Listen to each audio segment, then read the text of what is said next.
আশা করছি এখানে যারা এসেছেন এখানে দল মত এখন আর নেই। আমরা দল মত জাতি ধর্ম বর্ণ নির্বিশেষে সবাই কোরআনে কারীম শোনার জন্য এখানে যারা আসলাম খুশি হয়ে বলছে আলহামদুলিল্লাহ। হায়াতের যখন গ্যারান্টি নেই তখন মাস্তানি করার কোনো কারণ নেই।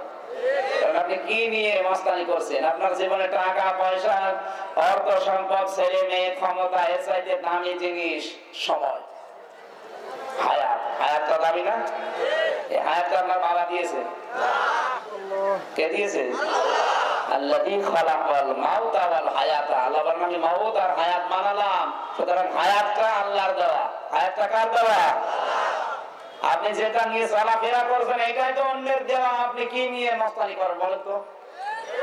সেটা আপনার নেওয়ার মতো তো কিছু নেই। যেগুলো আছে ওগুলো আপনার হাতছাড়া হয়ে যাবে আপনার হায়াত শেষ হলে। কথা বলো না কেন? যার হায়াত নির্ধারিত ছিল তার নাম কি? আদম। 1000 বছর হায়াত দিয়েছিলেন আল্লাহ তাকে। তার পৃষ্ঠদেশ থেকে যখন তার সন্তানগুলো বের করে সামনে রাখলেন, ডাক দিয়ে বললেন আদম এদের দিকে তাকাও।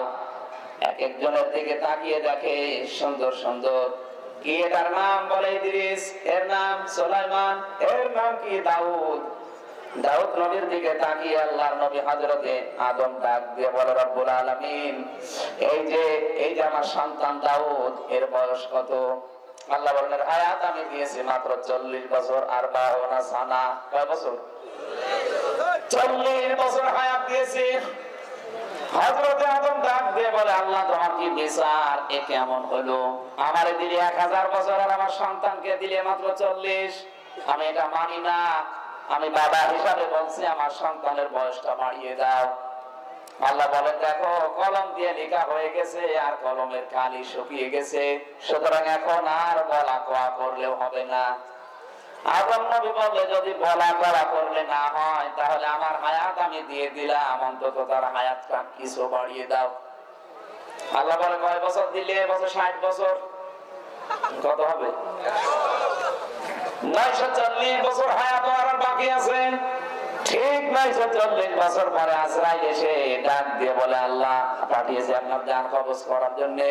বলে না, আল্লাহর ভুল হয়েছে, কারণ আমার এখনো 60 বছর বাকি। হযরতে আজরাইল বলে আপনার তো মনে নেই পেছনে আপনি 60 বছর দান করে দিয়েছেন আপনার সন্তান দাউদকে। হযরতে আদম বলে না আমি দেইনি। ফেরেশতা তো মুসিবতে ডাক দিয়ে বলে রব্বুল আলামিন কার কাছে পাঠালে? নবী মনে করে গেলাম ভালো, কিন্তু না তো ভেজাল, মরতে চাই না। বলে এখনো 60 বছর বাঁচবে।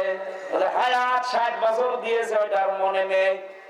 আল্লাহ বলেন আজরাইল ফিরে আসো। আদম এবং তার সন্তানদের অভ্যাস এটা খেয়ে ফেললে মনে থাকে না। আপনি বলেন আদম সন্তানের অভ্যাস এটা খাওয়ার পরে মনে থাকে না। পৃথিবীতে এখন আদমদের স্বভাব এরকম আছে না নেই? জিনিস খেয়ে ফেলে মনে থাকে না।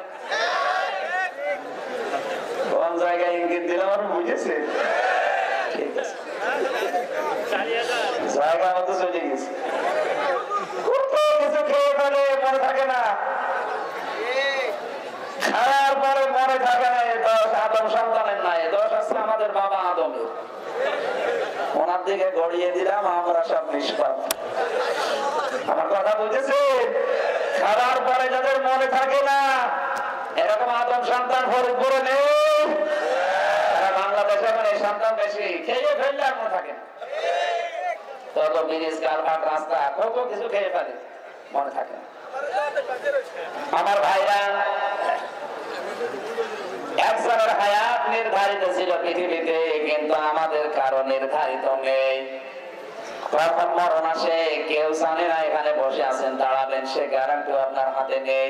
সুতরাং আপনি ভালো হবেন 21 সালে 41 সালে নিয়ত করে না, এক্ষুনি ভালো হওয়া লাগবে। আজকের আয়াতগুলো শুনবেন, শোনার পরে এক্ষুনি সিদ্ধান্ত নিয়ে বাড়ি যাবেন। তাহলে আজকের এই 7টা আয়াত আপনার পক্ষে কিয়ামতের সাক্ষী দিয়ে জান্নাতে নিয়ে যাবে।